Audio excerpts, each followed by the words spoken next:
Alright, what is good? What is happening? How's everybody doing today? My name is Chuck and welcome back to a brand new video. So today we're going to be going over the best settings for you guys to use here in Warzone Season 5. These should be really helpful to a variety of different players. It doesn't matter if you're on console, if you're on PC. A lot of these are going to be universally available to you guys and they're going to be really useful. So I think you guys are definitely going to enjoy today's video. Before any farther into it, if you guys can do me a favor and drop like the next 5 seconds for some good luck and hit that subscribe button with all notifications turned on, because there's a lot of you guys out there right now that are watching this video that are not yet subscribed. The first thing we have to talk about here is actually going to be your field of view. This is going to be one of those things that's PC specific because console does not have that FOV update as of yet, though it is supposed to be coming out here hopefully within the next season or so. That's what everybody's been saying. Currently on PC, I'm going to be running on the maximum field of view of 120. Currently console right now plays on the field of view. I'm going to have to scroll this all the way down here to about 80. That is what console actually plays on, but if you know on PC, you have the option to actually adjust it. You can see there by, the boxes and everything on the right side, it does make a massive difference. If I was you guys, I would suggest playing on anywhere from a 110 to 120 FOV total, and that's going to be really good. And then I also have to say that if in the advanced settings here on your ADS field of view, I would highly suggest playing on the affected preset, as affected is going to be very beneficial for you guys to actually play on. It's going to make your guns look like they visually have less recoil. That's why some people think streamers and anybody else that plays on PC has less recoil. Our guns technically speaking don't. If you play on the affected field of view, it is going to make your guns look like they have less recoil overall. Next up, we have to talk about some of the colorblind settings. I know some of the people, they play on different colorblind settings. I've seen people play on like Protanopia. Personally, I don't like playing on Protanopia or any of the other colorblind settings here in Warzone. I just don't find it to be any bit beneficial. It's not like it's going to give you, any sort of, benefit to play on it. So you guys can definitely play on that. Only I would say to do it if you actually are indeed colorblind. I do have one of my friends that is, so he does play on one of the different settings and it does help him out. If you are not colorblind, don't feel the need to play on it because it's not going to do anything for you. Next up, I want to talk about the mini-map shape and the mini-map rotation. So the mini-map shape, you guys have seen people play on, let's say like the round sort of thing. Usually speaking, you'll run across this if you spectate somebody that's like hacking, or if you've seen somebody like a hacking YouTube video, you'll see that they're playing on like the round mini-map, and that's just generally speaking to signify that they're a trash player.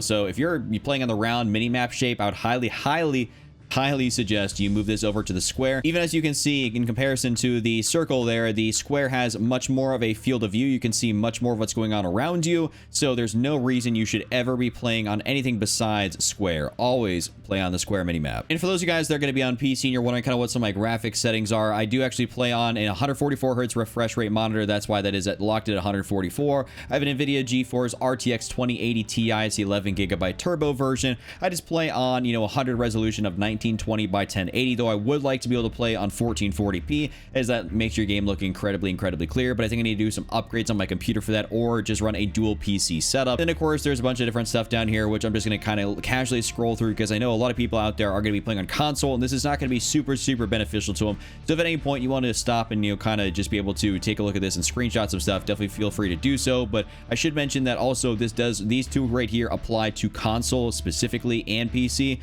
World motion blur, you always want to have this disabled. There's no reason you should ever have it enabled at any other point in time. It does not do you any good. As far as weapon motion blur goes, you always want to have this disabled as well. It just doesn't do anything for you to be able to have a blurred effect on anything in your game. Genuinely speaking, like, it's not going to do anything besides make it maybe look, I guess, a tad bit cool, but other than that, it's going to kind of just hinder you and being able to see stuff. Also, film grain, this is something that's going to be on console and PC. You want to change this all the way down to 0.00. It's going to be up, I think, maybe around a 1.0 or something like that for whatever you get it when it's like base, when it's just default. You always want to lower this down to the absolute minimum here, which is in this case 0, because all it's going to do is literally make your game look more grainy, and that's just going to make picking out targets, out of buildings, anything else like that, harder to do. So always make sure to turn this down. Now, audio is one of those things that is very dependent on your headset and what you're playing on. Some people play on like a TV and they don't have a headset, which is a little bit crappy. I'd suggest getting a headset. And then if you play on a headset, it kind of depends on what you happen to have. I personally have Astro A40s, and for me, what ends up working the best is the Boost High. What this allows me to do is hear footsteps a little bit more clearly. So for any of you guys out there, they're going to be on a console, I would suggest trying out Boost High. But remember, it's not like there's one god tier audio mix to use. It just comes down to what's the best for your headset, because different ones have different speakers, obviously have different drivers. So you have to be able to experiment a little bit. But for me, Boost High works incredibly well to help me hear more footsteps. And so if I was you guys, at least try this one out here if you're kind of struggling to figure out what to do. And after that, then you can kind of experiment around. But just definitely go and give it a shot, because hearing footsteps is incredibly crucial to surviving in Warzone. So that's a little bit cool here, is I do happen to have the hit marker sound effect. I have this changed over to the classic, the old school Modern Warfare hit marker sound. I think a lot of people kind of play on this, but to be honest with you, I don't even know what the modernized Modern Warfare hit marker sound like, you know, is. So you guys should just definitely go ahead and try out classic if you're ever looking to kind of switch it up a little bit. This is not a setting that's going to really make a difference in your gameplay, but it just kind of sounds cool, and I really like it, so I just want to share that with you. Now we're going to get into some of the nitty gritty stuff here in terms of my controller layout. So I play on the BR button layout of tactical flipped. I know there's a few different options in here that you guys can definitely play on, but personally I always say to play on tactical. And the reason I say to play on tactical is because, you know, you're trying to either, you know, crouch, slide, or anything else like that, and you're not really trying to be able to use your buttons to melee. Like, you don't want to be able to press down on the joystick and have to melee somebody. That's just not really going to be beneficial. You'd much rather be able to slide, crouch, anything else like that. It's going to help with your movement as opposed to just melee. It's not that hard to press circle or something else like that when you're trying to melee. Also, I happen to tell people to play on the flipped version, because on all the controllers, whether you're on, you know, PS4, Xbox, you know, Series X, any of the, you know, the new consoles, it doesn't matter what you're on. If you're playing with one of those controllers, they have triggers on the bottom, which you have to press all the way in, versus they have little bumpers on the top, which are going to be quicker to press in unless you're playing with a, you know, a modded type of controller. Unless you're playing with like a different type of controller, like a Scuff, a Battle Beaver, where there are trigger stops to the point where it doesn't really matter. If you're playing with the regular controller, I'd suggest playing on the flipped version, because pressing in those top triggers is going to be, or those top bumpers, I should say, is way quicker than pressing in all the way on the bottom of those bottom bumpers. So definitely go ahead and give that a shot. It's very, very beneficial, and it's really going to make a large difference in your gameplay. Also, my dead zone, I'm playing on a 0.10 dead zone. This is just what feels right to me. Your dead zone is going to be highly dependent on your controller, and if this thing actually has stick drift to it.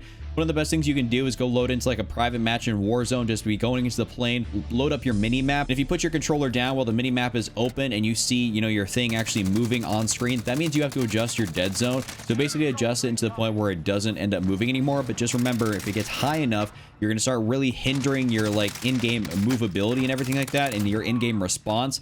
So it's just kind of one of those things, like if you have a little bit of stick drift, you can get away with, you know, increasing your dead zone. But if you have too high of a dead zone, it's just going to start hindering you. Now, my horizontal and my vertical stick sensitivity, this is on an 8.8. This is something that is very, very crucial here in Warzone, is to have a comfortable sensitivity. I would venture to say that the only thing you should do is you should stay away from using a very low sensitivity, something like, you know, a 3, a 4, anything else like that. Stay away from, you know, stuff like that, because at that point you're just too slow to be able to react to different stuff. I'd try increasing it up to maybe like a 6 or something like that. I play on an 8. I play on like an 8.7, a 7.8, and I just kept it at 8.8. And that just happens to be what works really good for me. I have great movement, great control over my character. I can whip around on the stick fast enough if I need to, but it's not going to be too fast to the point where I'm not going to have good accuracy, and that's huge. So try to mess with this a little bit. There's no perfect sensitivity. You don't have to plan max. You don't have to plan something super low, but you do have to make sure you have enough ability to, you know, turn around and be able to get yourself out of situations when you need to. Now, this next one here, the ADS sensitivity multiplier for the low zoom and the high zoom, is something that gets very much so overlooked, and that's because a lot of people don't really understand what this actually does. So when you zoom in, what it does is when you put on that ADS sensitivity multiplier, you can see that it will slow you down if you actually lower this below 1.0 when you're moving around, as opposed to speeding you up as if you were on 1.0 or above that. Now, I would say that you never ever want to be above 1.0. It does not make sense. You're just going to be missing so many more of your shots, especially if you're on controller here. And you would always want to be able to bump this thing down a little bit. So if I was you guys, try bumping it down to a 0.8, see how it feels. I promise you, you're probably going to hit more of your shots, to be honest. There's no reason that you would not be hitting more of them, because it's going to make it harder for you to kind of get off target, especially when you have that aim assist in there. It's definitely going to make it a little bit easier for you to hit your shots. My aim response curve type is actually on linear. I play on linear just because I think this works out incredibly well. My aim stick maps directly to the aim rate. I've seen some people play on dynamic. I actually played on standard there for a while. I do feel that linear is incredibly beneficial. Some people have, you know, the arguments like, you know, linear is better versus dynamic is better. You just kind of have to try it out. But for me personally, I play on linear, and I find that to be very solid, and I have no issues with it at all. Also, my aim assist is just on standard. There's no reason for me to do something different with it. I mean, I just don't really find a difference in using, you know, precision or focusing, and you definitely do not want to disable aim assist. I got a comment about that saying like, oh, you should just disable aim assist. You don't really notice a difference. Like, that's like telling me you're trash without telling me you're trash, because aim assist is huge on controller. Like, there's no reason you should ever not use aim assist. Like, you always should be using this thing. Seriously, it's, if someone tries to tell you that you don't need aim assist, no, just use the aim assist. Mouse and keyboard doesn't have it for a reason, but controllers do have it for a reason, because you actually need it. Even the best people in the world use aim assist on controller. This is also a major setting that helps me out quite a bit, which is scale aim assist with FOV. I keep that on disabled. I noticed when I had it on enabled, it seemed like my aim could go a little bit off sometimes, but when I have it disabled, I really feel that like my aim assist is just a lot more consistent, and it allows me to basically lock onto targets a lot more efficiently, and I really like that. You guys should definitely try putting it on disabled. I noticed an immediate difference when I did that, so definitely go ahead and give it a shot. Here's another one that's very crucial, is the use/reload behavior. You want to have this on contextual tap, and the reason you want to have this on contextual tap is because you're going to be walking around in Warzone or running around, and it is massive. Like, it is super important that you are able to just tap square, tap X on something, and you're able to pick it up. If you can't do that, if you can't pick it up very efficiently, you have to hold square or hold X, there's a lot more of a chance that you're gonna die, especially in those tight situations where you are just dropping in, and it's like a matter of who gets to the first gun and the ground loot, and are you gonna survive? So just run contextual tap. About the only difference is that when you're running around a bunch of loot, you just have to hold square or hold X to reload instead of tapping it. Otherwise, of course, you will pick up whatever's on the ground, but it is very beneficial to run contextual tap. I have one of my friends that does not use this, and I give him crap for it all the time because he's just fumbling, you know, by not using contextual tap. Also, if you have the option to, the armor plate behavior, hit apply all. I think this is maybe a PC only type of thing. I don't know if the console happens to have that. I remember this being a thing back in the day where, you know, this was something added exclusively to PC. Not really sure why, but if you happen to have this on console as well, I haven't played console in a while, definitely hit apply to all under this setting. This makes it so that when you try to plate, if you have enough plates in your reserve, your guy's just going to put all those on. You don't have to hold down triangle or hold down Y on your controller.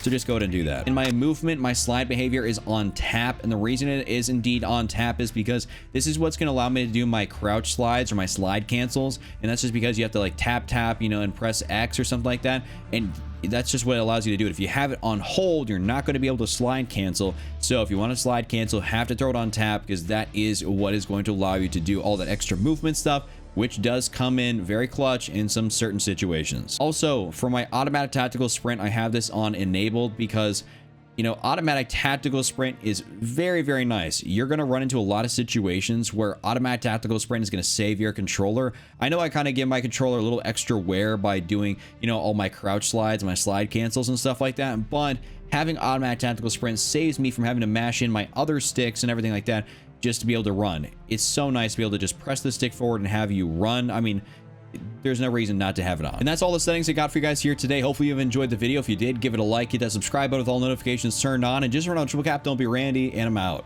Peace.